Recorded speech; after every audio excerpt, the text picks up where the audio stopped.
ഇങ്ങനെ എന്തെങ്കിലുമൊക്കെ കറി ഉണ്ടാക്കിയതിന് ശേഷം അതിലിങ്ങനെ വറുത്തിടുമ്പോഴാണ് അതിൻ്റെ ഫുൾ ഫ്ലേവർ കിട്ടുന്നതല്ലേ.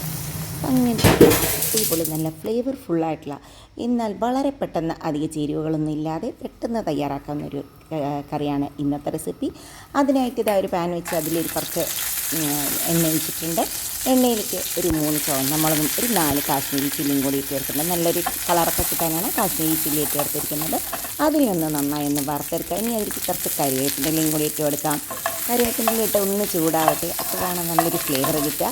ഇനി ഇതിനെ ഒന്ന് സൈഡിലേക്ക് മാറ്റിയതിന് ശേഷം ഒരു 1/2 ടീസ്പൂണോളം പെരിഞ്ജീരകവും പിന്നെ ഒരു 1/2 ടീസ്പൂണോളം നല്ല ജീരകം കുറച്ചാലും കുഴപ്പമില്ല, ഒരു 3/4 ടീസ്പൂണോളം കുരുമുളകും കൂടി ഇട്ട് കൊടുത്തിട്ടുണ്ട്. പിന്നെ ഒരു 1.5 ടേബിൾ സ്പൂണോളം നമ്മുടെ കൊത്തമല്ലിയും കൂടി ഇട്ട് കൊടുക്കും. എന്നിട്ട് ഇതിനെ ഒന്ന് ജസ്റ്റ് ഒന്ന് ചൂടാക്കുക. അധികം നേരം ചൂടാക്കരുത്, ആ കൊത്തമല്ലി കരിഞ്ഞൊന്നും പോകരുത് കേട്ടോ. 2 മിനിറ്റ് ലോ ഫ്ലെയിമിൽ അങ്ങോട്ട് ചൂടാക്കി എടുത്തിട്ടുണ്ട്.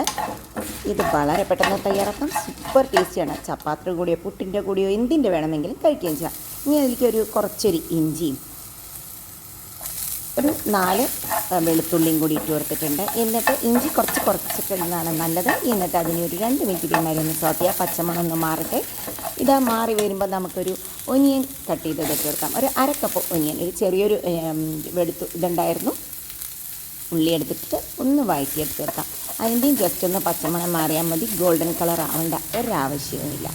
ഇനി ഇതായിട്ടപ്പോൾ അതിലേക്ക് ഇതേമാതിരി 2 ചെറിയ തക്കാളിയും കൂടി കട്ട് ചെയ്തിട്ട് ഇട്ട് കൊടുത്തിട്ടുണ്ട്.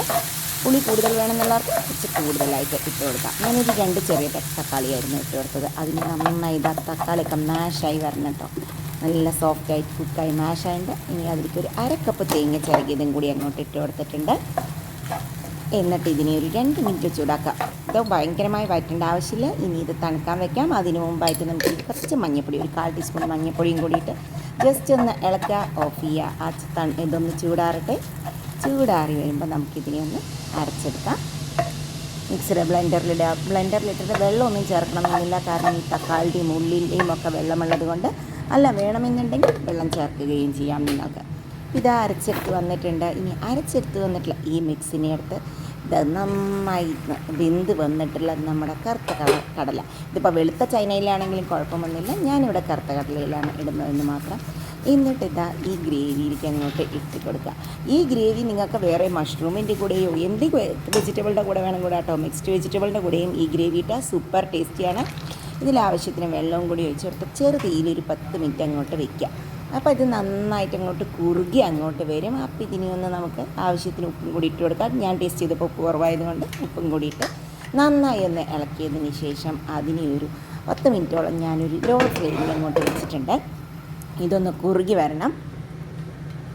അപ്പം ഇതാ 10 മിനിറ്റ് കഴിഞ്ഞപ്പോൾ നല്ലൊരു ഫ്ലേവറായിട്ടുള്ള നല്ലൊരു കറി റെഡി ആയിട്ടുണ്ട്. അപ്പം മിക്സ്ഡ് വെജിറ്റബിൾ സബ്ജിയുടെ കൂടെ ആയാലും നിങ്ങൾക്ക് ഇതല്ലാതെ മഷ്റൂമിൻ്റെ കൂടെയും പൊട്ടറ്റോൻ്റെ കൂടെയും എന്തിൻ്റെ കൂടെ വേണമെന്നുണ്ടെങ്കിൽ നിങ്ങൾക്ക് ഇങ്ങനെ കറി ഉണ്ടാക്കാം.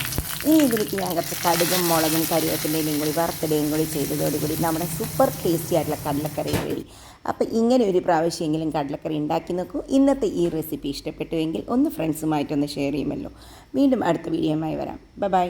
താങ്ക്